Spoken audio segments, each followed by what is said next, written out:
Mercredi, pas d'entraînement à Bondouf, mais au centre sportif d'Atis-Mons à Orly.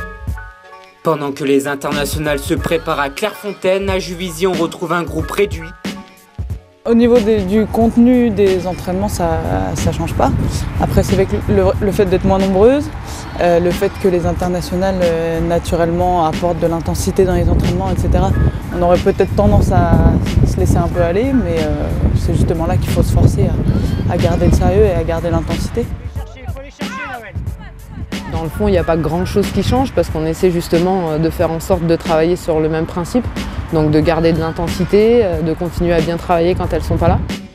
On a fait un bon échauffement et après on a travaillé notamment sur les transmissions de balles et les coordinations entre le passeur et le receveur. Pascal Gouzan indisponible, c'est Aurélien Play, coach des gardiens, qui dirige la séance. Après 3 victoires consécutives, le groupe est en confiance. Les filles ont envie de progresser, ont envie d'aller chercher justement cette 2e place qualificative pour la Ligue des Champions et on les sent toutes très motivées pour atteindre cet objectif. Dire à CC que ça nous fait des vacances quand elle n'est pas là, il y a moins de bruit. Sinon, bon match contre la Suède, on sait que c'est une super équipe et on est plusieurs à venir les soutenir à Amiens samedi, donc on sera là et bon match.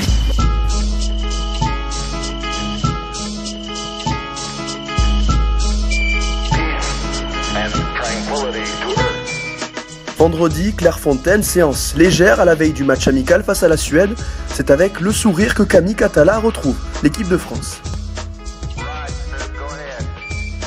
Ouais, forcément, c'est vrai qu'il y a des bons résultats avec Juvisy, du coup ça impulse une dynamique positive et derrière, quand on arrive en équipe de France, on est hyper positive. Moi en plus, j'étais pas là au dernier stage, donc contente d'être appelée, contente de retrouver le groupe, de pouvoir m'exprimer à nouveau ici et puis tout va bien. Malgré la distance, les internationales gardent contact avec les coéquipières restées à Juvisy. Et puis nous on prend des nouvelles du groupe, ça va, vous n'avez pas trop fait de physique, le préparateur vous a pas trop tué. Celles qui ne sont pas sélectionnées, j'en ai quelques-unes, savoir si la semaine d'entraînement s'est bien passée. Voilà, même si on a tendance à me reprocher que je réponds rarement aux textos, j'essaye de me forcer. Je suis feignante du texto en fait. À Amiens, l'équipe de France retrouve la Suède, demi-finaliste du dernier Euro. Un test en vue des matchs de qualification pour la Coupe du Monde. Très bonne semaine. On a bien préparé le match. Enfin, plus qu'à voir demain.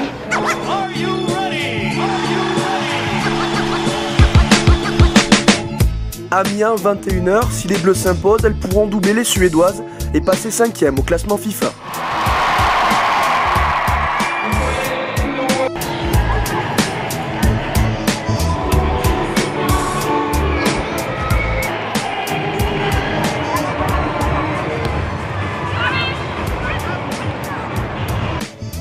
Victoire nette 3-0, un doublé de Louisa Nessib et une ouverture du score rapide de Gaëtan Tiné.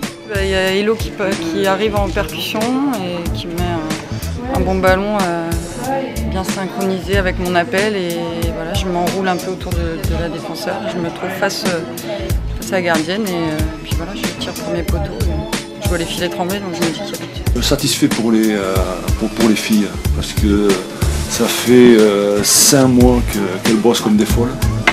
Donc voilà, s'il y a un grand coup de chapeau ce soir à donner à quelqu'un, c'est à ce groupe.